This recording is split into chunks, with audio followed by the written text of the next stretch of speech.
Hi అండి, నమస్తే. Welcome to beginners food. ఈ వీడియోలో మనం ఒక సింపుల్ అండ్ సూపర్ రెసిపీ గురించి తెలుసుకుందామండి. చాలా సింపుల్గా వంకాయ ఫ్రై ఎలా చేయాలో తెలుసుకుందాం. దీనికోసం ముందుగా ఒక ప్యాన్ తీసుకోవాలి. తీసుకొని ఒక గుప్పెడు పల్లీలు యాడ్ చేసుకోవాలి. అవి కొద్దిగా రోస్ట్ అవ్వాలి, డ్రై రోస్ట్ చేసుకోవాలి. ఈ ఫ్రై కోసం మనం ఇప్పుడు మసాలా రెడీ చేసుకుంటున్నామండి. సో దానికోసం మనం పల్లీలు రోస్ట్ చేసుకుంటున్నాము. పల్లీలు కొద్దిగా రోస్ట్ అయ్యాయి అనిపించిన టైంలో మనం ధనియాలు యాడ్ చేసుకోవాలి. మనం పల్లీలు ఎన్ని తీసుకుంటున్నామో అందులో హాఫ్ క్వాంటిటీ ధనియాలు తీసుకోవాలి. అండ్ తర్వాత మీ కారానికి తగ్గట్టు ఎండుమిర్చి తీసుకోండి. ఈ 3 బాగా రోస్ట్ చేసుకోవాలి. కొద్దిగా రోస్ట్ అయిన తర్వాత మనం నువ్వులు కూడా యాడ్ చేసుకోవాలండి. నువ్వులు ఈ మసాలాకి మంచి టేస్ట్ ఇస్తుంది. సో డెఫినెట్గా మిస్ అవ్వకుండా యాడ్ చేయండి. అండ్ ఇవన్నీ తీసి ఒక ప్లేట్లోకి తీసుకోవాలి. అవి కొద్దిగా చల్లారాక మిక్సీ జార్లో వేసుకొని పౌడర్ చేసుకోవాలి. ఫస్ట్ అవన్నీ పౌడర్ అయ్యాక మనం ఒక 5 వెల్లుల్లి యాడ్ చేసుకొని పౌడర్ చేసుకోవాలి.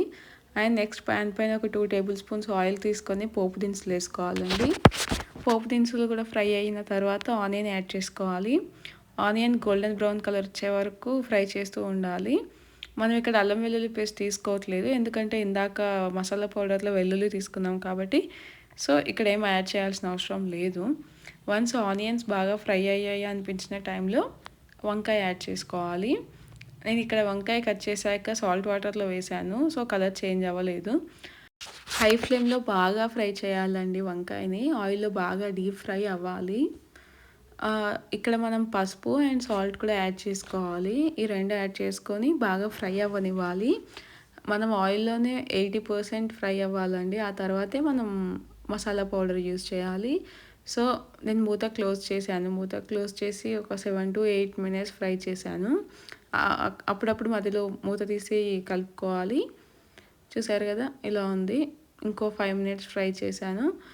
సో ఇక్కడ ఆల్మోస్ట్ అయినట్టే. మనం ఇక్కడ మసాలా పౌడర్ యాడ్ చేసుకోవచ్చు. స్మూత్ అయిపోయింది వంకాయ పీస్. అండ్ ఇక్కడ మసాలా పౌడర్ అంతా యాడ్ చేసుకొని ఒక 2 మినిట్స్ అలా కలుపుకోవాలి. కలుపుకున్న తర్వాత ఒకసారి మూత క్లోజ్ చేసి ఒక 2 మినిట్స్ ఫ్రై అవ్వనివ్వాలి. అండ్ ఇక్కడ నేను ఒక 2 మినిట్స్ మూత క్లోజ్ చేశాను. మళ్ళీ తర్వాత తీసి చూసా, ఎక్కడైనా అడుగంటుతుందేమో అనేసి మళ్ళీ కలుపుతున్నానండి. మసాలాలు కూడా ఆయిల్లో బాగా ఫ్రై అయ్యాయి. సో మోస్ట్లీ కంప్లీట్ అయిపోయినట్లే మన కర్రీ. టేస్ట్ చూసుకోవాలండి. ఇక్కడ ఉప్పు కారం ఏమైనా తక్కువైతే మనం యాడ్ చేసుకోవచ్చు. ఇక్కడ నాకు సాల్ట్ కొంచెం తక్కువ పడింది, సో నేను యాడ్ చేశాను. సో అంతా బ్యాలెన్స్ అయిపోయింది. ఇప్పుడు నేను కొత్తిమీర యాడ్ చేసేసుకొని స్టవ్ ఆఫ్ చేసుకున్నాను. టేస్ట్ మాత్రం చాలా అంటే చాలా బాగుంటుందండి. ఎప్పుడు ఒకేలా కాకుండా ఈసారి ఇలా ట్రై చేయండి. అండ్ ట్రై చేసి ఎలా వచ్చిందో నాకు కామెంట్ సెక్షన్లో మీ రివ్యూ ఇచ్చేయండి. Thank you so much.